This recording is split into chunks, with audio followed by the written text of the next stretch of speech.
Shalom jemaat yang diberkati Tuhan, jumpa lagi dalam khotbah serial. Kali ini temanya adalah batu sandungan dalam pelayanan. Apa arti batu sandungan? Batu sandungan artinya hal-hal yang menghambat di dalam pelayanan. Matius 16 ayat 23, ketika Petrus berbicara dengan Yesus dan Yesus katakan kepada murid-murid akan turun ke Yerusalem untuk mengalami penderitaan dari para imam kepala dan ahli-ahli Taurat. Lalu Petrus melarang Yesus, katanya sekali-kali tidak akan menimpa engkau. Bapak, Ibu, dan saudara yang diberkati Tuhan, lihatlah ayat 16, Matius 16 ayat 23 ini. Kenapa Petrus dengan niat yang baik katakan, Yesus, engkau jangan turun ke Yerusalem, nanti engkau akan menderita. Tapi tiba-tiba Yesus katakan, maka Yesus berpaling dan berkata kepada Petrus, enyahlah iblis, engkau suatu batu sandungan bagiku, sebab engkau bukan memikirkan apa yang dipikirkan Allah, melainkan apa yang dipikirkan manusia. Nah, mari kita bahas ayat ini. Saudara-saudara yang diberkati Tuhan, coba lihat dalam pelayanan. Jika di gereja, pelayanan gereja ataupun pelayanan di masyarakat, apabila ada hal-hal yang disampaikan kepada orang lain untuk katakan beberapa hal yang akan menghambat pelayanan atau beberapa hal kekhawatiran. Kalau kita tahu dalam pelayanan biasanya masalah dana. Kekhawatiran itu membuat tidak jadi pelayanan. Saya alami itu selalu dalam pelayanan saya. Tetapi ayat ini memberikan motivasi, memberikan semangat untuk kita tetap maju.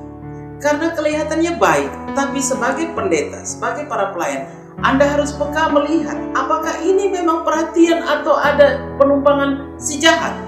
Buktinya Petrus, dia ada dengan Yesus dan dia memberikan perhatian, seolah-olah dia menjaga Yesus dan sayang kepada Yesus. Ternyata ada iblis di hatinya.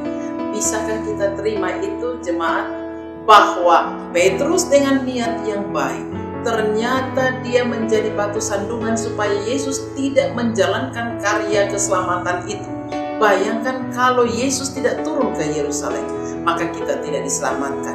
Hal-hal ini yang harus kita perhatikan di gereja ataupun pelayanan masyarakat. Yesus katakan bukan yang dipikirkan Allah, melainkan apa yang dipikirkan manusia. Manusia memikirkan untuk rugi dalam pelayanan. Manusia memikirkan hal-hal yang mengkhawatirkan, itu yang namanya batu sandungan. Tetapi Yesus bilang bahwa yang dipikirkan Allah adalah kasih yang untuk menyelamatkan. Hal ini yang harus ditaruh di hati saudara dan saya sebagai pelayan. Jadi, beberapa catatan penting. 1. Melayani Tuhan harus dengan hati kasih yang sangat tulus dan sukacita. 2. Melayani Tuhan, jangan sampai tantangan, kekhawatiran, dan hal-hal masalah materi menjadi hal yang tidak terjadi pelayanan, dan itu dikatakan batu sandungan. Yang ketiga, ketika kita akan melakukan pekerjaan pelayanan Tuhan, biarkanlah Roh Kudus berkarya dan mencukupkan. Selalu saya katakan Jehovah Jireh, Allah lah yang akan menyiapkan dan menyediakan. Yang keempat, hati-hati. Jangan sampai saudara dan saya sebagai pelayan seolah-olah kita penuh perhatian, ternyata kita dipakai oleh si jahat. Jauhkan itu daripada kita. Dan yang kelima, ketika ada pelayanan, kita berjalan seperti Yesus, kasihnya kepada Bapa yang mengutamakan sehingga pelayanan itu akan terjadi. Maju terus dalam pelayanan saudara-saudara. Jangan takut ketika ada hal-hal hambatan.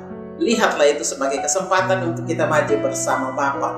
Jangan sampai saudara dan saya jadi batu sandungan. Dan jika ada batu sandungan, katakan, hai iblis, enyahlah engkau. Karena ada tertulis, engkau harus menyembah Tuhan Allahmu. Matius 4 ayat 10. Shalom.